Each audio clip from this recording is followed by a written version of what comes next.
स्वागत है आपका आपके अपने YouTube चैनल एग्जाम पॉइंट पर। मैं रोज की तरह आज फिर 9 जून 2025 का करंट्स अफेयर लेकर आया हूँ। आज 9 जून के जितने भी इम्पोर्टेंट क्वेश्चन बनते हैं उन्हें हम डिस्कस करेंगे, उनकी इम्पोर्टेंट फैक्ट भी जानेंगे। दोस्तों, आप किसी भी एग्जाम की तैयारी कर रहे हैं तो ये वीडियो आपके लिए मोस्टफुल रहने वाला है। इस वीडियो के लास्ट में हमने आपके लिए एक क्वेश्चन रखा है जिसका आंसर आप लोग को कमेंट्स बॉक्स में देना है। आइए शुरू करते हैं, पहले नंबर का क्वेश्चन देखते हैं। आइए पहला क्वेश्चन देख लेते हैं। किस दिन को विश्व प्रत्यायन दिवस के रूप में मनाया जाता है? सही आंसर है डी, 9 जून को हम विश्व प्रत्यायन दिवस के रूप में मनाते हैं। कि पढ़नी, विश्व प्रत्यायन दिवस हर साल 9 जून को मनाया जाता है। यह अंतर्राष्ट्रीय प्रयोगशाला प्रत्यायन सहयोग ILAC और अंतर्राष्ट्रीय प्रत्यायन मंच IAF द्वारा एक संयुक्त पहल है। यह व्यापार और अर्थव्यवस्था में प्रत्यायन की भूमिका को बढ़ावा देने के लिए मनाया जाता है। विश्व प्रत्यायन दिवस 2025 का विषय है प्रत्यायन के लिए माध्यम से SME को सशक्त बनाना।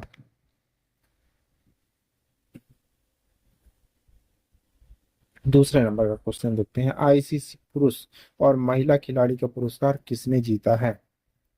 सही आंसर है बी, मोहम्मद वसीम और क्लोड ट्रोयन जी ने। की पॉइंट देख लेते हैं। ICC मासिक खिलाड़ी मई 2025 की घोषणा की गई। पुरुष विजेता मोहम्मद वसीम, UAE बल्लेबाज, दूसरी बार यह पुरस्कार जीतना है। मजबूत वनडे और T20 प्रदर्शन के लिए पहचान गया है। महिला विजेता क्लो ट्रॉयन, दक्षिण अफ्रीका का ऑलराउंडर, पहली बार जीतना है। सर्वगीण प्रदर्शन के लिए सम्मानित किया गया श्रीलंका वनडे त्रिकोणीय श्रृंखला है। आइए तीसरे नंबर का क्वेश्चन देख लेते हैं। साहित्य अकादमी पुरस्कार विजेता परी एन कार के कोणार्की कहानियों के संग्रह का अंग्रेजी में अनुवाद किसने किया है? सही आंसर है बी, विद्या पाई जी ने। की पॉइंट देख लेते हैं। प्रकाश परिएनकर एक साहित्य अकादमी पुरस्कार विजेता ने 13 लघु कथाएं कोंकणी में लिखी हैं। कहानियां ग्रामीण जीवन को सत्तारी वन क्षेत्र में गोवा में दर्शाती हैं। संग्रह का शीर्षक the bitter fruity under stories है। कहानियां सामाजिक, सांस्कृतिक और कृषि परंपराओं का अन्वेषण करती है। अंग्रेजी में अनुवादित विद्या पाई द्वारा विकसित किया गया है। आइए चौथे नंबर का क्वेश्चन देख लेते हैं। सबसे प्रभावशाली पर्यावरणविद पुरस्कार किसने प्राप्त किया है? सही आंसर है बी, आचार्य प्रशांत जी ने। की पॉइंट देख लेते हैं। आचार्य प्रशांत एक दार्शनिक और लेखक को सबसे प्रभावशाली शाली पर्यावरणविद पुरस्कार मिला है। यह पुरस्कार ग्रीन सोसाइटी ऑफ इंडिया द्वारा विश्व पर्यावरण दिवस 5 जून को प्रदान किया गया था। आध्यात्मिक स्पष्टता को पर्यावरणीय जागरूकता के साथ एकीकृत करने के लिए पहचाना गया है। विश्व पर्यावरण सम्मेलन 2025 में सम्मिलित किया गया, जो ग्रेटर नोएडा में आयोजित किया गया था। आइए आगे बढ़ते हैं, 5वें नंबर का क्वेश्चन देखते हैं।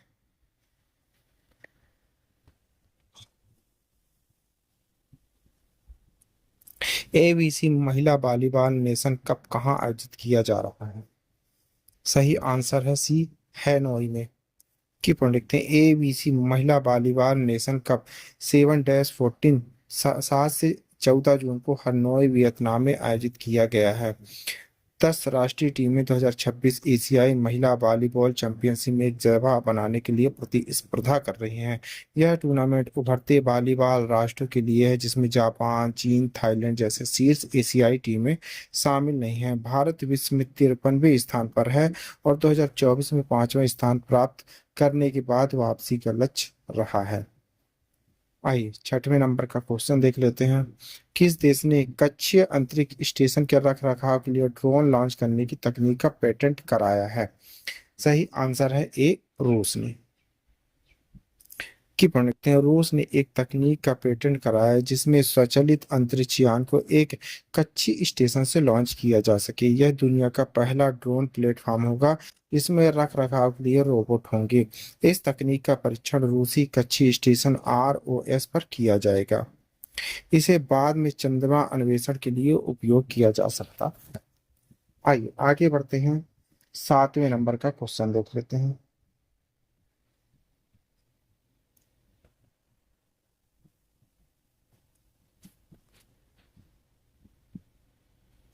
नॉर्वे शतरंज टूर्नामेंट में पुरुष और महिला वर्ग के विजेता कौन थे? सही आंसर है सी, मैग्नास कार्लस और अन्ना न्यूजियरचुक। की पॉइंट, मैग्नस कार्लस नॉर्वेजियम जीएम और विश्व में नंबर 1 ने अपना 7वां नॉर्वे शतरंज खिताब 2025 स्टार वेगन में जीता।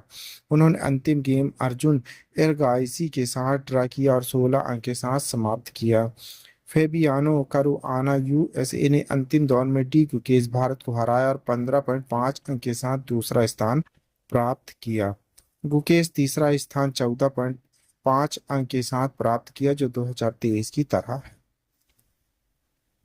आइए 8वें नंबर का क्वेश्चन देख लेते हैं। 6वें स्टीफन अवाग्यामा मेमोरियल किसने जीता है? सही आंसर है सी, अरविंद चिदम्बरम जी ने। की पढ़ते भारतीय ग्रैंड मास्टर अरविंद चिदम्बरम ने 6वां स्टीफन अवज्ञान मेमोरियल शतरंज टूर्नामेंट जर्मोका अर्मेनिया जीता। उन्होंने 9 राउंड में 6.5 अंक प्राप्त किए, आर प्रज्ञानंद के साथ बराबरी की, लेकिन ट्राई ब्रेक ऑफ जीत हासिल की।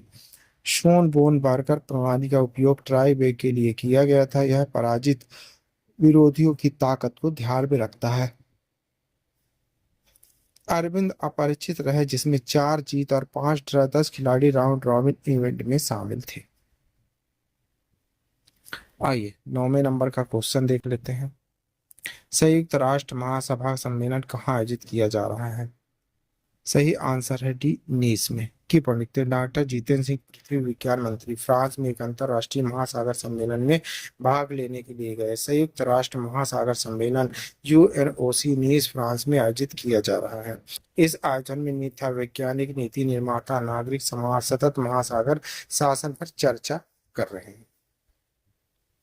आइए 10वें नंबर का क्वेश्चन देख लेते हैं। आदित्य बिरला समूह के किस चेयरमैन को विश्व नेतृत्व पुरस्कार से सम्मानित किया गया है? सही आंसर है डी, कुमार मंगलम बिरला जी को। की पॉइंट देखते हैं। आदित्य बिरला समूह के चेयरमैन कुमार मंगलम बिरला को वाशिंगटन डीसी में यूएसआईएसपीएफ द्वारा आयोजित 8वें वार्षिक नेता शिखर सम्मेलन में प्रतिष्ठित वैश्विक नेतृत्व पुरस्कार प्रदान किया गया। यह पुरस्कार अमेरिका भारत आर्थिक व्यावसायिक साझेदारी को मजबूत करने में उनकी महत्वपूर्ण भूमिका और वैश्विक उद्यम में उनके नेतृत्व को मान्यता देता है। आइए आगे बढ़ते हैं, 11वें नंबर का क्वेश्चन देखते हैं।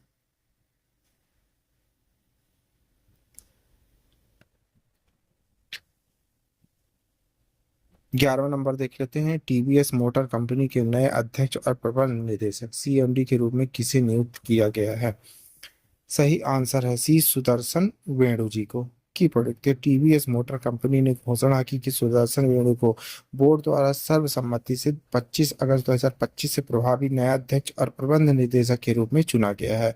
यह परिवर्तन वर्तमान अध्यक्ष सर राल्फ स्पेथ के निर्णय के बाद हुआ, जिन्होंने बोर्ड को सूचित किया था कि वे पुनर्नियुक्ति नहीं मानेंगे और 22 अगस्त को निर्धारित वार्षिक आम बैठक के समापन पद पर छोड़ देंगे।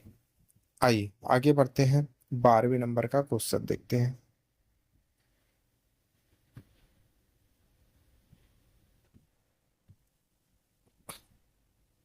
राजस्थान के किन 2 आर्द्रभूमि स्थलों को रामसर साइट की सूची में जोड़ा गया है? सही आंसर है बी, खीचन और मेनार।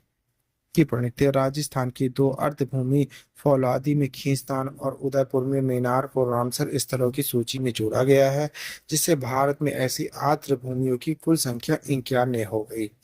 रामसर पदनाम, जो अंतर्राष्ट्रीय महत्व की आर्द्र भूमि को मान्यता देता है, संरक्षण प्रयासों में मदद करेगा और इन पारिस्थितिक रूप से संवेदनशील क्षेत्रों की और वैश्विक ध्यान आकर्षित करने में मदद करता है। आइए आगे बढ़ते हैं, 13 नंबर का क्वेश्चन देख लेते हैं।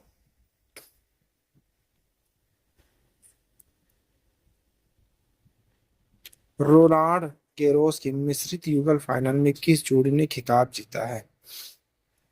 सही आंसर है बी, सारा ईरानी और एंड्रिया वपसोरी जी। की पढ़े इटली की तीसरी वरीयता प्राप्त जोड़ी सारा ईरानी और एंड्रिया वासोरी ने अमेरिकी जोड़ी टेलर टाउनसेंड और इवान किन को सीधे सेटों 6 से 4, 6 से 2 में हराकर रोनाल्ड गैरोस मिस्त्री युगल फाइनल जीता। यह उनकी एक साथ दूसरे ग्रैंड स्लैम जीता उनका पहला यूएस ओपन खिताब है। ईरानी ने जैस्मीन पाओलिनी के साथ पेरिस 2024 ओलंपिक में महिला युगल स्वर्ण पदक हासिल किया है। आइए 14 नंबर का क्वेश्चन देख लेते हैं।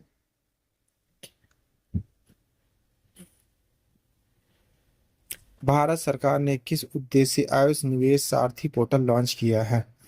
सही आंसर है बी, पारंपरिक चिकित्सा क्षेत्र में निवेश को बढ़ावा देने के लिए। की पढ़ लिखते हैं। भारत सरकार ने वाणिज्य भवन नई दिल्ली में आयुष हितधारक और उद्योग सम्मेलन के दौरान आयुष निवेश सारथी पोर्टल लॉन्च किया गया। इस पोर्टल का उद्देश्य भारत की पारंपरिक चिकित्सा स्वास्थ्य सेवा क्षेत्र में निवेश को सुव्यवस्थित और बढ़ावा देना है, जिससे भारत आयुर्वेद योग अन्य स्वदेशी स्वास्थ्य प्रथाओं के लिए एक वैश्विक केंद्र के रूप में स्थापित हो सकेगा। आइए लास्ट क्वेश्चन देख लेते हैं 15 नंबर। हाल ही में किस ई कॉमर्स कंपनी को आरबीआई से एनबीएफसी गैर बैंकिंग वित्तीय कंपनी लाइसेंस मिल गया है? सही आंसर है बी, फ्लिपकार्ट। के पॉइंट देख लेते हैं। वॉलमार्ट के स्वामित्व वाली फ्लिपकार्ट ने भारतीय रिजर्व बैंक आरबीआई से गैर बैंकिंग वित्तीय कंपनी एनबीएफसी लाइसेंस हासिल कर लिया है, जिससे यह भारत में ऐसा लाइसेंस पाने वाला पहला बड़ा बड़ा ई कॉमर्स प्लेटफॉर्म बन गया है। इस कदम से फ्लिपकार्ट अपने प्लेटफॉर्म पर ग्राहकों और विक्रेताओं को सीधे उधार दे सकेगा।